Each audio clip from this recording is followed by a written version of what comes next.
tempo de decisão.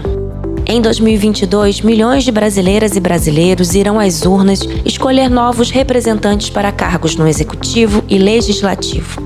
Este é o momento para o debate de ideias e propostas e para definirmos o projeto de país que queremos.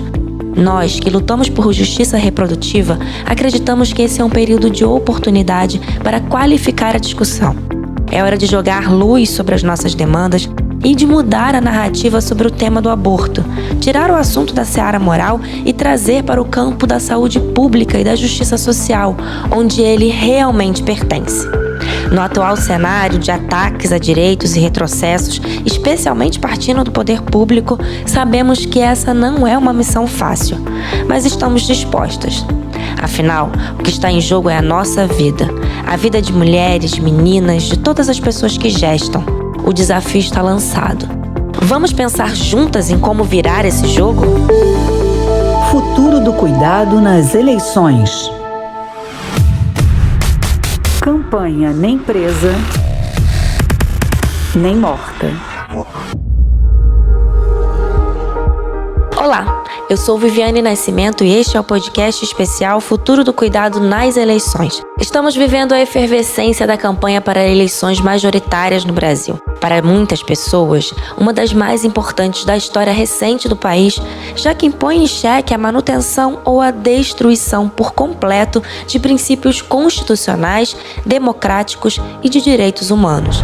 Política de destruição intensificada com a ascensão de Bolsonaro ao poder, teve as conquistas relacionadas aos direitos das mulheres, da população LGBTQIA+, e os direitos sexuais e reprodutivos como alvos prioritários.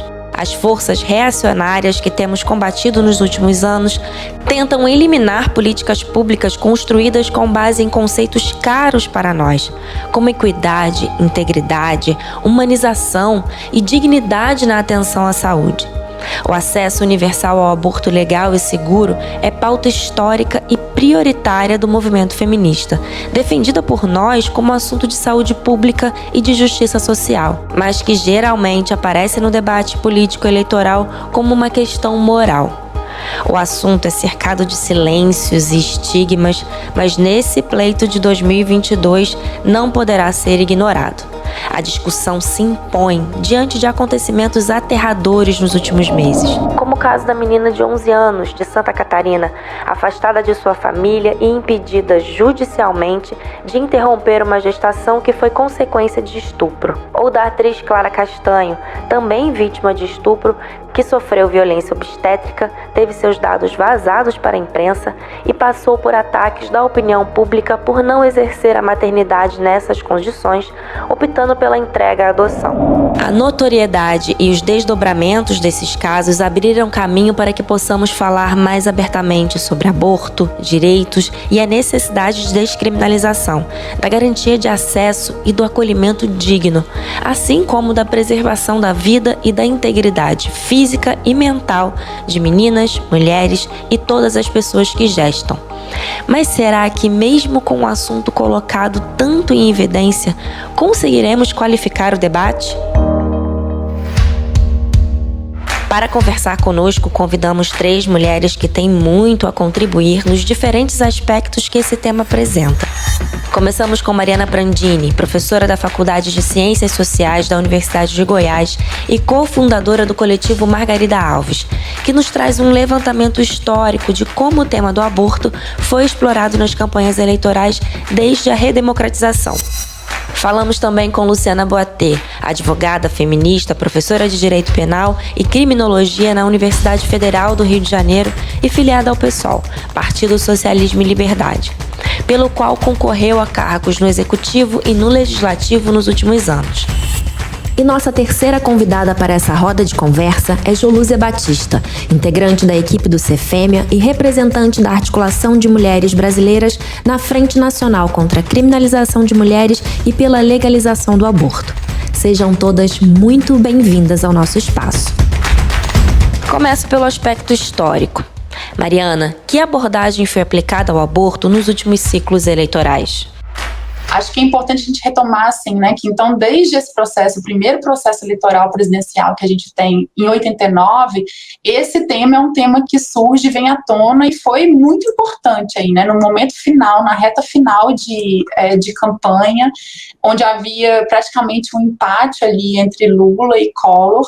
O Collor aparece com um grande escândalo, acusando Lula de ter uma filha fruto de uma relação e que aquela filha ele queria ter abortado, que ele teria sugerido que a então companheira dele, que ela fizesse um aborto.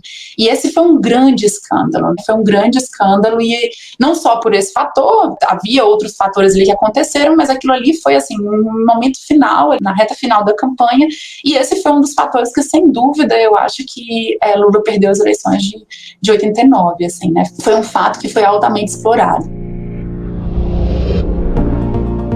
No seu artigo O Aborto nas Eleições Presidenciais Brasileiras pós-redemocratização, da escandalização ao tratamento justo, publicado recentemente, você conta que nas campanhas de 1994 e 2006 o tema não foi usado ou causou impactos relevantes, embora tenha havido um episódio em 1997, quando o então presidente Fernando Henrique Cardoso sofreu pressão de grupos religiosos por conta de um projeto de lei estabelecendo que os hospitais credenciados pelo governo realizassem o procedimento nos casos previstos na legislação.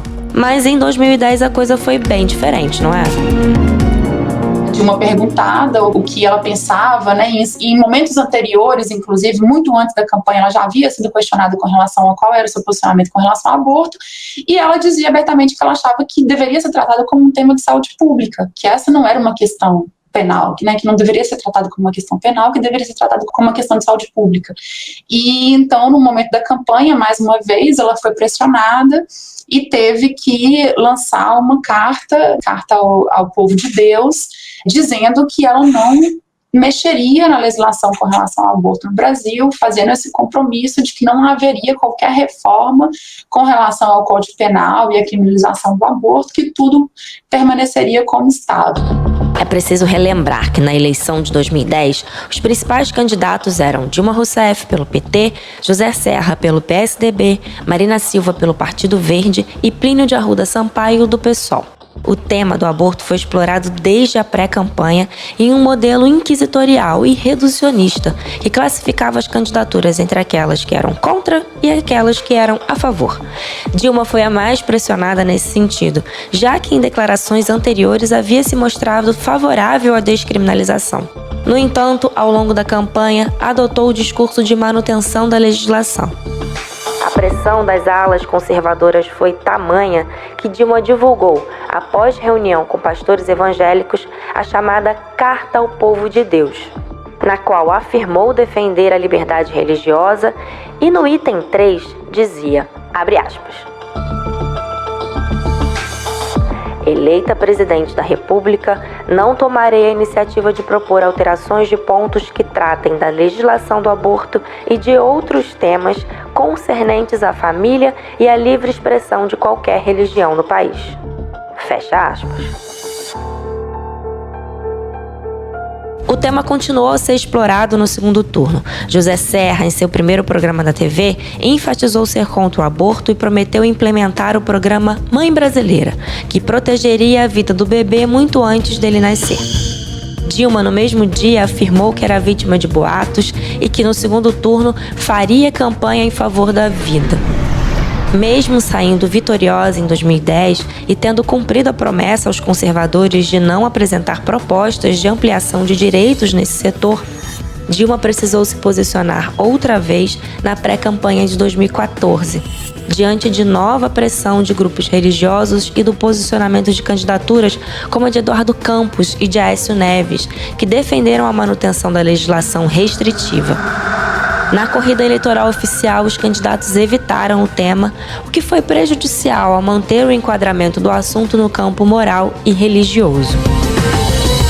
Mariana, na campanha de 2018, embora o aborto não estivesse como tema principal da disputa política, muito centrada na pauta da corrupção naquele momento, ele aparece como elemento da agenda antigênero de Bolsonaro.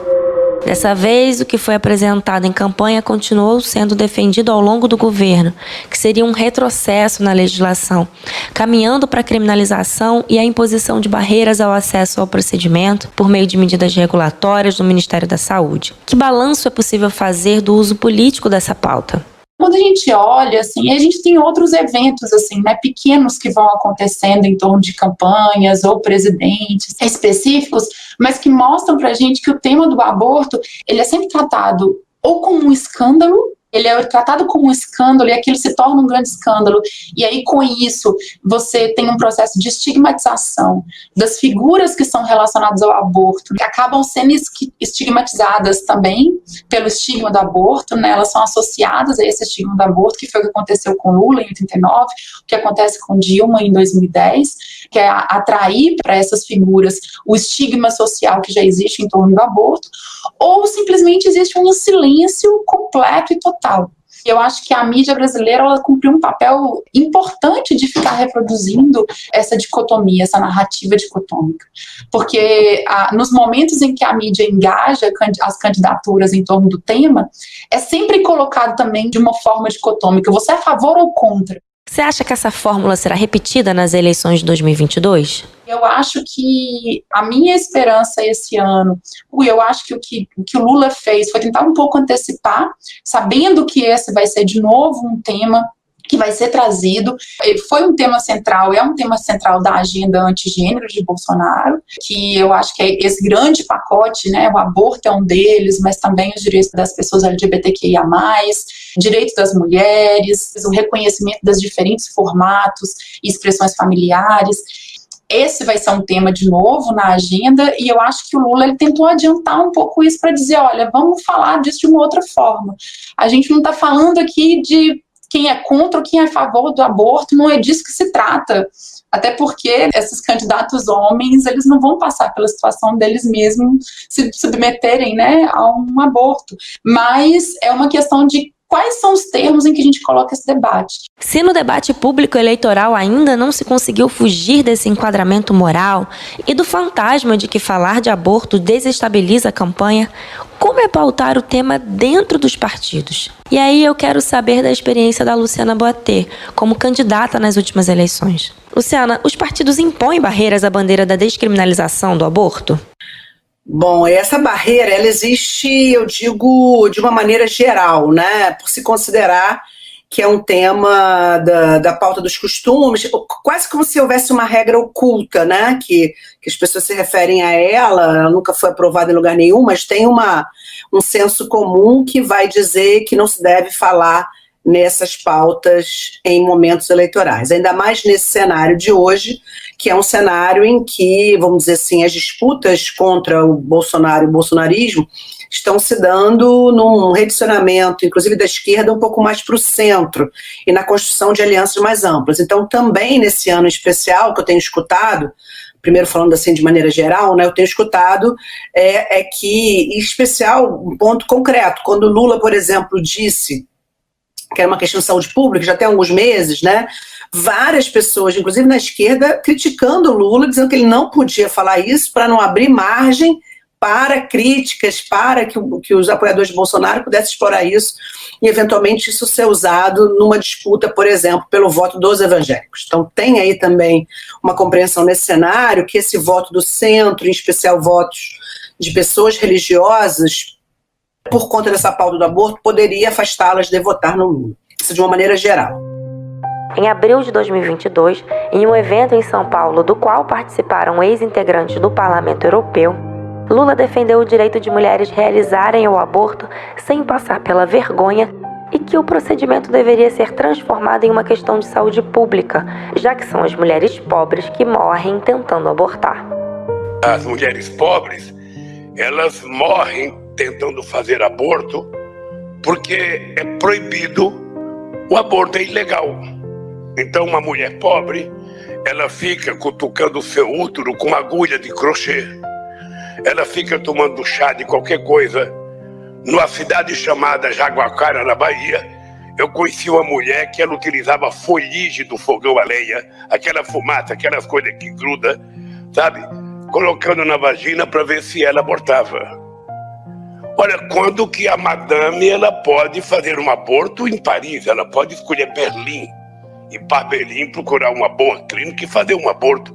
Aqui no Brasil ela não faz, porque é proibido.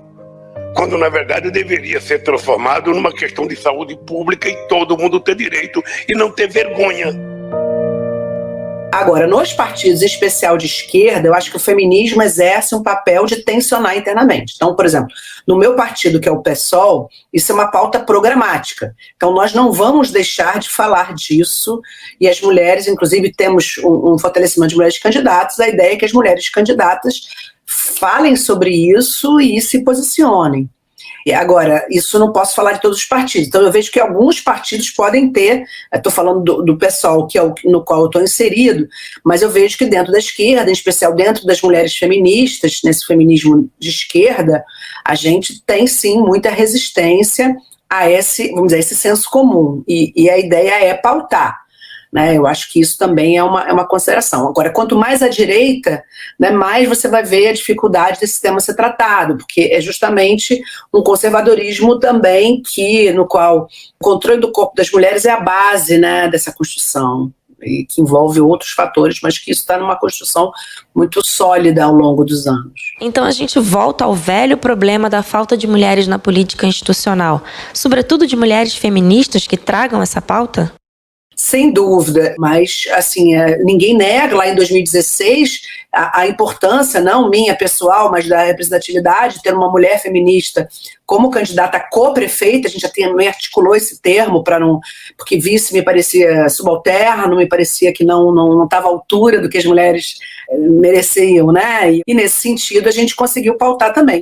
A partir daí eu acho que ganhou-se intensidade. 2017 foi o ano do protocolo da ADPF, 2018 tivemos aí audiência pública, mas a ascensão de Bolsonaro, vamos dizer assim, arrefeceu, né? Nos colocou também num momento recuado e as ameaças, nessa linha histórica que a gente está fazendo, as ameaças também se intensificaram, né? Na pandemia, alteração das normas técnicas, aquela loucura da escuta obrigatória dos batimentos cardíacos para, né, mulheres gestantes vítimas de estupro, e por aí vai, até essa bizarra audiência pública que tivemos recentemente. Nós vimos nesse apanhado com a professora Mariana Prandini como a discussão tem aparecido nas campanhas para o Executivo. Olhando para candidaturas a cargos do Legislativo, tanto em nível federal quanto estadual, você considera que esse assunto é suficientemente abordado? Não seria até mais importante que essa fosse a tônica dos debates e propostas, já que são as casas legislativas que podem alterar as leis?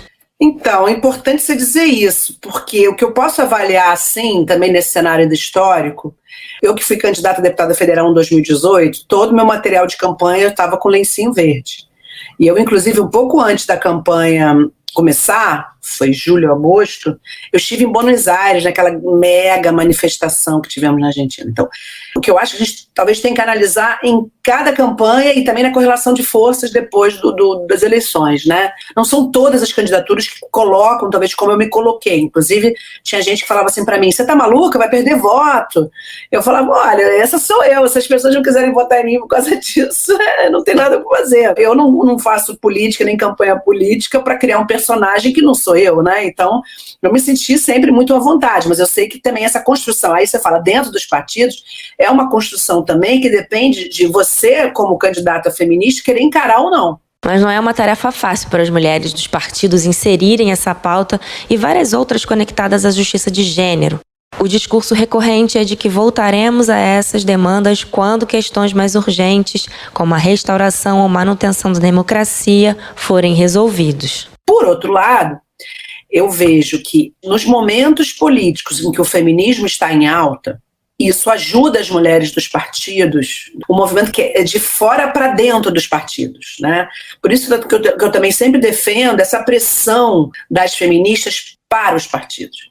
Porque isso é a força que os movimentos sociais têm de impactar, de influenciar. Agora, hoje em dia, por exemplo, hoje, 2022, a gente está vendo uma movimentação não só para o centro, mas os partidos também internamente, por exemplo, pouquíssimas candidaturas de mulheres, se você for olhar para a majoritária. Eu mesma acabei de ser derrubada uma pré-candidatura ao Senado, que uma das minhas principais pautas seria essa. Teve gente que falou para mim, agora eu vou contar isso em primeira mão, acho que não tinha falado isso em público. Teve uma determinada pessoa do partido que me falou, não, se você começar a falar de aborto agora, isso não vai ser bom para nós, ou daqui da Baixada, onde eu tô, isso não vai ser bom. Eu escutei isso, tive que escutar. E, de alguma forma, quem o pessoal escolheu como pré-candidato ao Senado é o Molon, que é católico, que, inclusive, tem posição pública contra a legalização do aborto. Então, eu acho que isso que eu estou contando reflete também um pouco dessa conjuntura atual. E eu também estou vendo poucas mulheres feministas se declarando como feministas, inclusive nas campanhas. Isso já mostra uma certa orientação mais conservadora. Eu não concordo com isso não, mas o que as pessoas dizem? É necessário a gente recuar em algumas pautas para derrotar Bolsonaro, e depois a gente volta a fazer isso. Se é preciso mobilização dos movimentos sociais para que os partidos e candidaturas tirem das sombras a discussão sobre o aborto e direitos reprodutivos, nós já estamos fazendo a nossa parte nesse período eleitoral. No dia 13 de julho de 2022, aconteceu o Ocupa Congresso pela Vida de Mulheres e Meninas, uma ação da Frente Nacional contra a criminalização de mulheres e pela legalização do aborto, em conjunto com a Frente Parlamentar Feminista Antirracista. E eu peço para a Jolúzia Batista nos dar mais detalhes sobre os objetivos e resultados. Jolúzia, por que foi preciso ocupar o Congresso Nacional neste momento? A ideia era fazer uma conversa com algumas deputadas ali identificadas no campo do centro para a esquerda, partidos do PSB, sobretudo, né, Rede, para poder conversar como que a gente poderia organizar uma ação de defesa de alguns direitos das mulheres que estão em risco na Comissão da Mulher, por exemplo, como o PL 478 de 2007, que é o PL que institui o Estatuto do Nascituro. A gente organizou uma ação que abriria o diálogo, mas ao mesmo tempo a ação também se revelou como uma grande ação de visibilidade e presença da nossa resistência no Brasil, né? Tinham 10 frentes estaduais naquele momento, então ela se revelou como uma grande ação de resistência dentro do Legislativo Federal. Foi muito bacana, foi bem importante do ponto de vista do fortalecimento mesmo da presença das frentes, de demarcar uma agenda, né, a nossa presença no debate, na agenda política brasileira. Nós estamos discutindo nesse podcast a possibilidade de mudar a narrativa com relação ao aborto. Jolúzia, você que esteve presencialmente no Congresso durante a ocupação, portanto teve contato direto com parlamentares, considera que é possível falar sobre o assunto nesse momento em que as campanhas começam a ir para as ruas? A gente não disse que é só possível, como é necessário e urgente enfrentar esse debate nesse momento do Brasil, porque a gente entende que essa pauta é uma pauta primeira pelo direito à democracia, né? Então, assim, é uma prerrogativa nessa nossa ação feminista de que não existe e não pode haver democracia num país que nega o direito das mulheres de decidirem sobre seus corpos, que negam o seu direito à decisão, a sua autonomia reprodutiva. E a gente está defendendo justamente isso, né? A gente está dizendo que é importante reafirmar a laicidade do Estado brasileiro, essa jovem democracia que a gente vive, né? Um Estado que é recente dessa experiência republicana, então a gente precisa falar sobre isso, informar as mulheres e a sociedade sobre o que é a experiência republicana, o que é a afirmação de um Estado que é laico, que deve servir para o interesse de todas as religiões reconhecidas pelo Estado brasileiro. Então, ela se coloca muito urgente. Você acha que o debate no Brasil sofre influência do cenário internacional? Por exemplo, o que aconteceu nos Estados Unidos com a Suprema Corte revogando a decisão Roe versus Wade, que por quase 50 anos garantiu o direito ao aborto lá? Estados Unidos não pode ser uma cópia, como assim Hungria e Polônia não foram uma cópia para o movimento de mulheres. A gente não pode se guiar pelo que está acontecendo do ponto de vista reacionário, fundamentalista, mas sim fazer e convergir numa ação política, como é que eu vou dizer, regional, né, do hemisfério, sobretudo norte e sul, aqui desse lado onde a gente está, com as ativistas norte-americanas, mulheres negras, as deputadas que estão resistindo. Então, acho que a gente tem que fazer essa onda, bem na linha das mulheres argentinas, do ativismo argentino, que conseguiu implementar o lenço verde como um grande símbolo de luta dessa perspectiva. Então, a gente tem que ir nessa toada, né, nos resguardar nessa perspectiva e vim defendendo direitos sexuais, direitos reprodutivos, os direitos civis, autônomos, libertários, direitos individuais, né, as liberdades democráticas das pessoas que estão aqui vivendo, né, nesse momento, nesse continente. E a gente sabe ali que a América Central tem experiências muito dramáticas, danosas, de mulheres presas, com quase sentenças de prisão perpétua, ou interrupção, ou porque foi mal interpretada pelo serviço de saúde, que já tem acontecido no Brasil. Abortos espontâneos têm sido alvo de criminalização também. É sobre isso que a gente está falando.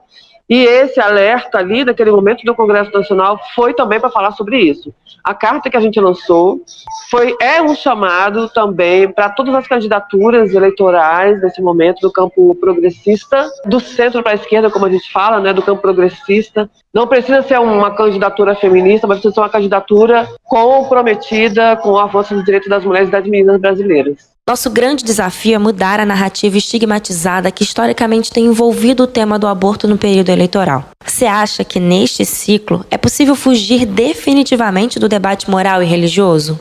Olha, sinceramente eu não creio. A gente vai ter que enfrentar o debate moral e religioso. A gente vive numa república democrática. O Brasil é uma sociedade diversa, né? Nós temos uma conformação política e social, infelizmente, feita a partir da diáspora, né, negra, a partir do esforço da tentativa de escravizar indígenas. Toda a resistência que foi causada a partir disso nos trouxe uma lição de que a gente precisa falar sobre diversidade religiosa. Não é simples. A gente precisa também encarar isso e dizer que é uma questão, sim, de saúde pública, é uma questão de direitos, é uma questão de assumir projetos de vida. A gente não pode impor para as meninas brasileiras estupradas com 10 anos um projeto de vida de uma mulher de 50 anos.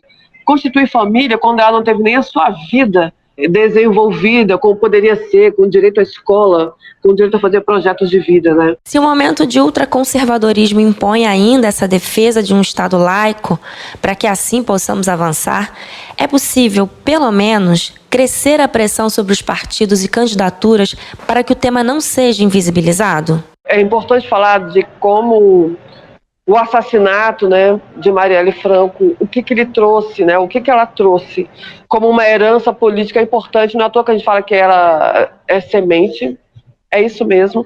A gente viu a explosão de mandatas coletivas que vieram com todos os sujeitos políticos que são rejeitados pelos partidos, inclusive os nossos de esquerda, né?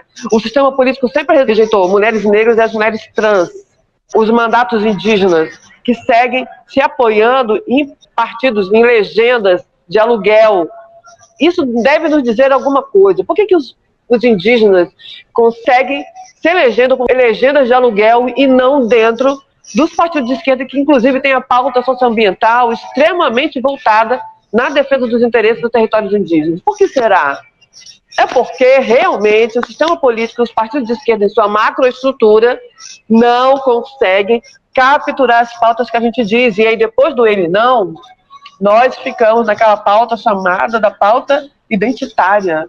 Só que não é identitária. É a pauta da desigualdade brasileira, dos indicadores, né, da desigualdade estrutural, de gênero, de raça, etnia. Sobre isso que nós estamos falando. E agora esse processo é irreversível. Então, assim, começou em 2018, nas candidaturas municipais. A gente está vendo agora a experiência de novo das mandatas coletivas, e que tem acontecido inúmeras iniciativas de mulheres negras para garantir os mandatos, a qualidade, fazendo pesquisa.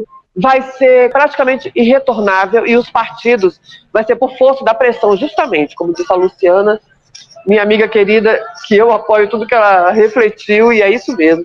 Vai ser por força do movimento feminista, do movimento de mulheres negras brasileiro, que os partidos terão que se revisitar. É isso que está colocado, e é um movimento sem volta, ainda bem, e graças à nossa própria força política de resistência, né? E de pautar o debate a partir da vida, da experiência das mulheres. Não um debate que surge de um pensamento teórico, político, acadêmico. Pelo contrário, é um debate, uma iniciativa, uma luta política que vem a partir da vida, da experiência das mulheres e das meninas brasileiras, né? Fica evidente que não é fácil, mas que precisamos de coragem para tratar o aborto com a qualificação necessária no processo eleitoral e também cobrar essa mesma coragem dos atores e atrizes que compõem esse ciclo, seja com suas candidaturas, seja dirigentes de partidos, de outros movimentos sociais, da sociedade como um todo. Se conseguirmos superar o ódio e estigma que colocam sobre o tema, tomando as rédeas da narrativa, é provável que consigamos construir políticas públicas mais diversas e representativas. Para encerrar, eu deixo a provocação para as nossas convidadas. Qual deve ser a nossa mensagem para os partidos e candidaturas? Eu sou um pouco radical nessa minha posição, sabe? Por quê? Porque, para mim, eleição e o momento eleitoral não são o fim, né? A gente não se move para o momento eleitoral. Mas eu considero que o momento eleitoral é extremamente pedagógico, porque você, de 2 em 2 anos, a gente é chamada a falar de vários temas. E a primeira vez que eu não vou ser candidata esse ano, é a primeira vez que eu não vou fazer campanha em tantos, né, desde 2016, aí faz a conta de quanto tempo todo ano eu estava fazendo campanha.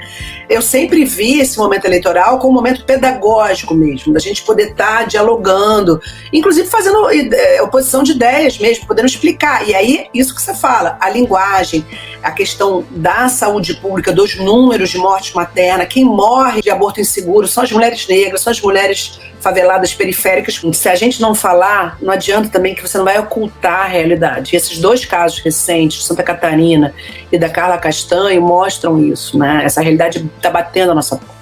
E agora, cada vez mais, com as redes sociais, os filtros, né, da grande mídia, os filtros da grande imprensa, caíram. A criminalização do aborto é uma violência de Estado contra a mulher, né, e contra meninas, e contra pessoas que gestam. Então, nesse sentido, a gente precisa estar muito atento e forte para não deixar voltar ao tabu, ao tema estar oculto, ainda que o foco esteja em derrotar Bolsonaro, né? Ele não, nós fomos vanguarda do ele não e seguiremos vanguarda contra Bolsonaro, mas mantendo acesa essa pauta pela legalização do aborto, pela garantia do aborto legal. Eu acho que nós mulheres temos essa obrigação e temos essa força, né? Eu acho que a primeira coisa é não tratar do aborto de forma isolada. Porque é isso, de novo, que os meios de comunicação fazem. Não, assim, o aborto ele não é uma questão isolada. O aborto ele é um fato, é um evento da vida reprodutiva das pessoas. Assim como é o parto e o nascimento, assim como é a gravidez, assim como é você precisar de um cuidado ginecológico específico. Ou seja, o aborto ele é mais um evento da vida reprodutiva das pessoas com útero. E ele deve ser tratado enquanto tal. Então eu penso que o aborto ele deve vir e ser discutido, né, como um grande programa de saúde sexual e reprodutiva. Como que a gente vai lidar com a saúde sexual e reprodutiva do nosso país, assim, da nossa população? Quais são os programas de saúde sexual e reprodutiva? Isso envolve educação sexual, isso envolve a possibilidade de planejamento familiar com dignidade, isso envolve a gente olhar para trás, né, e de fato dar conta de um passado histórico, racista, de esterilização forçada de mulheres negras que aconteceu no Brasil e que continua acontecendo.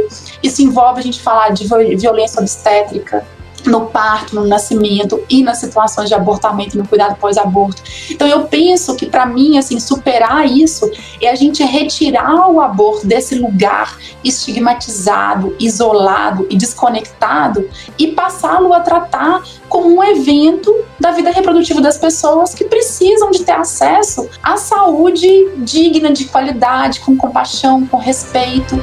Olha, a pauta sobre direitos sexuais, direitos reprodutivos, justiça reprodutiva é uma agenda extremamente importante porque revela sobre a desigualdade da vida das mulheres.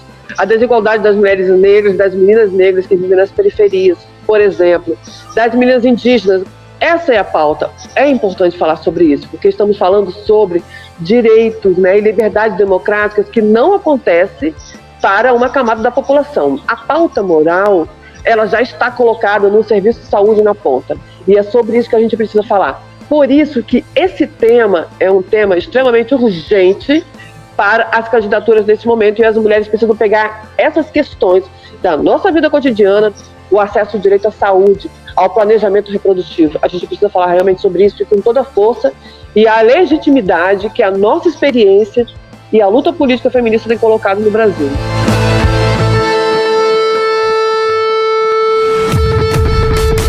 Nem presa, nem morta.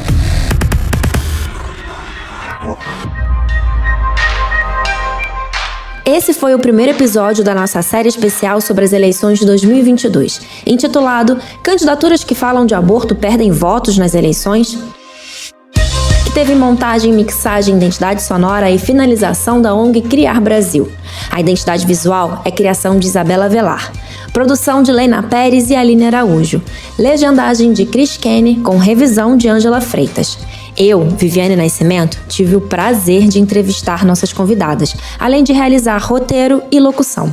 Participaram da elaboração deste episódio Coletivo Margarida Alves, Grupo Curumim, Grupo de Comunicação da Rede Feminista de Saúde e Portal Catarinas.